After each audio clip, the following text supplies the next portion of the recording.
Kia ora e te whānau na mihi nui kia koutou. Week 6 is done. We've got a newsletter coming up with some important information and you can check that out right now. Dear parents, caregivers and whānau, e te whānau o te kura o tāua tēnā koutou katoa. Mai te pene a te tumuaki from the principal's pen. By now you will have received your board elections voting papers. We have already started getting these back at the office.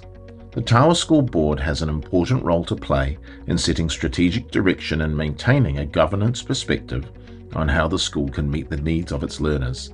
Though the nominees may be unfamiliar to you, I encourage you to look at their wider skill set, what they may be able to add to the skills of our current board, and have your voice heard by voting in the upcoming election. To see our current board members, you can check out our website by going to this link. Voting closed 4 p.m. on Wednesday, the 10th of September. After the initial consultation about our enrolment scheme, there was a lot of feedback received from the Tawa community. Because of this feedback, a second map has been drawn up and has gone out to consultation.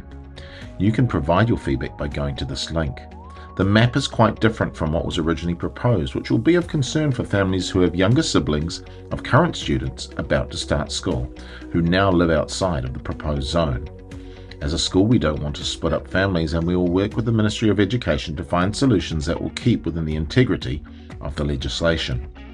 If you have a child starting school next year, especially if they are a younger sibling of a current student, we encourage you to get your enrolment application to the office as soon as you can, as it will be really helpful to know how many students we have coming in 2026 and how many potential out-of-zone ballot places we need to allocate. We're excited about our upcoming Aotearoa After Dark event happening on Wednesday the 3rd of September. Classes are hard at work getting aspects of their window displays ready for what will be a unique and engaging event of art and singing. We are aware that the weather may be a factor, so we do have a postponement date for the following Wednesday. Thank you to Danny Neal and Ali Lucock who are coordinating this event. We really appreciate the support of our community in regard to today's paid union meeting. I'm aware that as a school, we need to ensure that we remain politically neutral.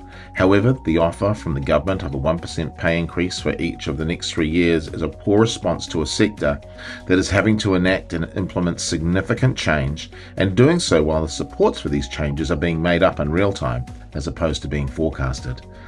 The sector is being told to go as slow as it needs, while also being told that there is urgency to implement these changes because achievement rates are so poor. Be assured that this is not the story at Tawa School. Since implementing evidence-based teaching approaches over the past 4 years, we have seen a trend of improved outcomes for students. This is due to the hard work of our teachers to change the way they teach and assess students. However, we have had to take it slowly to ensure that our pedagogy can be embedded. And we certainly have not got it perfect as we continue to grow and change. Change takes time and cannot be rushed. That is why the sector is looking at much improved remuneration and conditions to ensure the retention of principals and teachers in an atmosphere of these significant changes. Data published from the 2024 National Monitoring Study of Student Achievement highlighted that students across the country were not achieving well in writing. This has been one of our major focuses for this year. At our current staff meeting, we compared some of the writing we've been doing with the suggested benchmarks for students in years 3, 6 and 8. We noticed that many of our students are doing as well or better than the examples that were presented. Again, this is another example of our steady approach to writing professional development and ensuring our students are being well scaffolded. And here's a great quote from Robert Collier: "Success is the sum of small efforts, repeated day in and day out." From the library. The main school library fundraiser is Scholastic Book Club. Every dollar you spend counts towards free books for the school library. The latest book club catalogue for 2025, issue 6, has been sent home with students. It closes on Tuesday the 2nd of September, 9 a.m. Order online at this link or by sending the order form in cash to the school office. And thank you to our Student Council for organising today's Daffodil Day collection. We raised $370 to support the Cancer Society. Thank you to everyone who contributed to this worthy cause.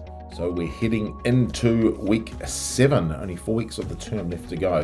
Hope you have a great weekend, everybody. Look after yourselves. For those of you who are unwell, I hope you start feeling better really soon. A few nasty bugs going around. Anyway, take care. We'll catch up with you on Monday for the start of week 7.